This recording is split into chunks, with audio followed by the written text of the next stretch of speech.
So David, your final reflections of the Wrexham game, there's positives to take. I suppose the only major difference was the quality in the final third. Yeah, I think, I've spoke about it after the game, I've spoke about it since.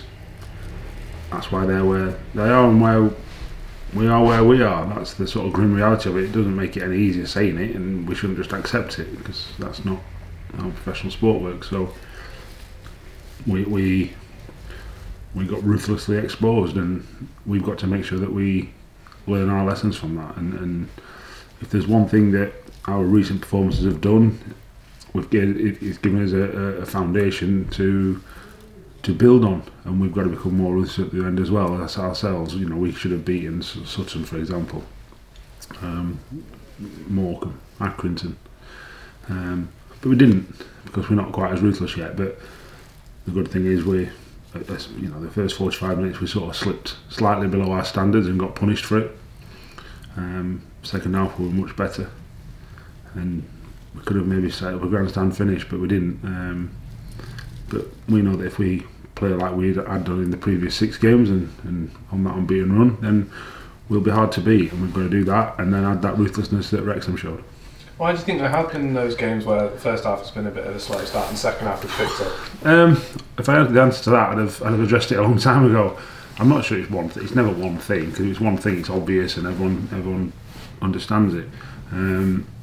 It varies from game to game, and it's multifactorial. So you've got to try and pick the bones out of each thing and keep building. We've done some work yesterday specific to us, and not necessarily specific to Barrow, saying, right, we need to keep improving in this area. Right, let's now concentrate on Barrow, but that's going to be a continual theme for us.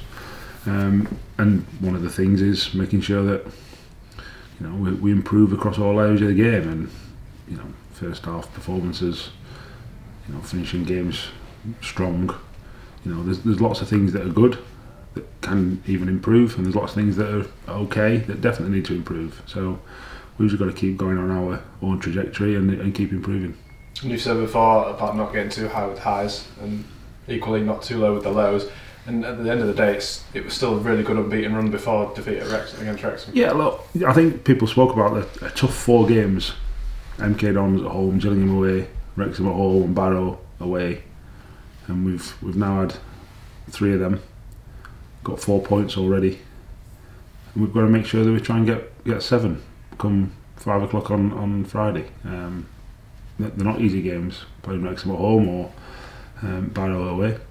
But now there was MK Dons at home or Gillingham away, and we picked up points there. So we know that we can give anyone a game in this league, and we've got to make sure that's the case tomorrow night or tomorrow afternoon. Is there a bit of a less expectation on us in these sorts of games, with coming up against teams that are flying high?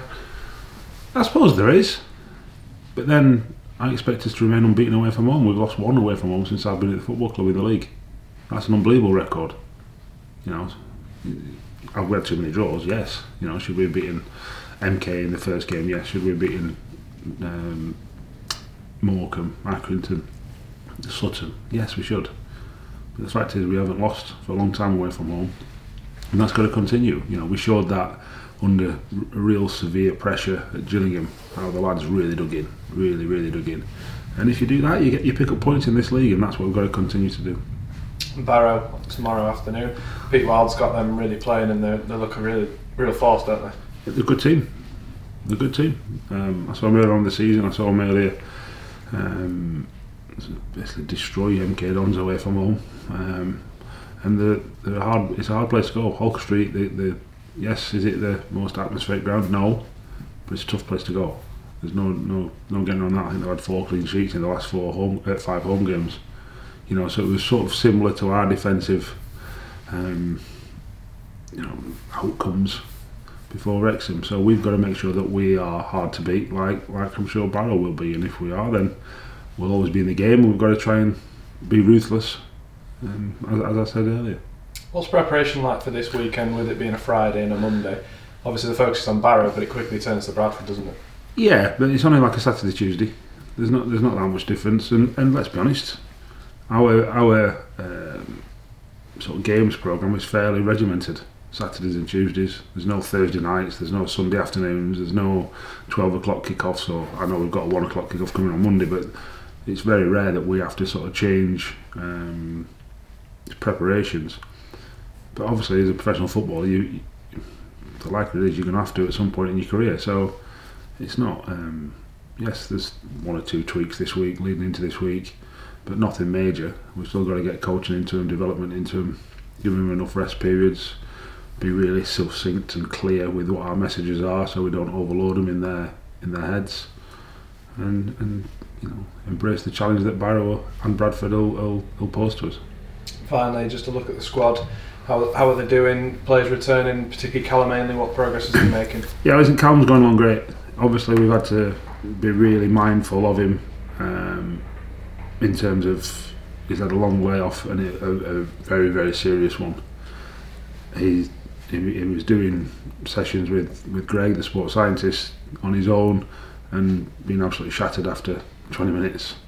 So we've had to build him up really slowly, but now he's taking part in full training sessions, and he has done for the last probably 2 or 3 weeks, and this last week probably he's looked like he's really strong and finishing training sessions strong. And now it's took us probably 6 weeks to get to that point, and it's the equivalent really of a pre-season.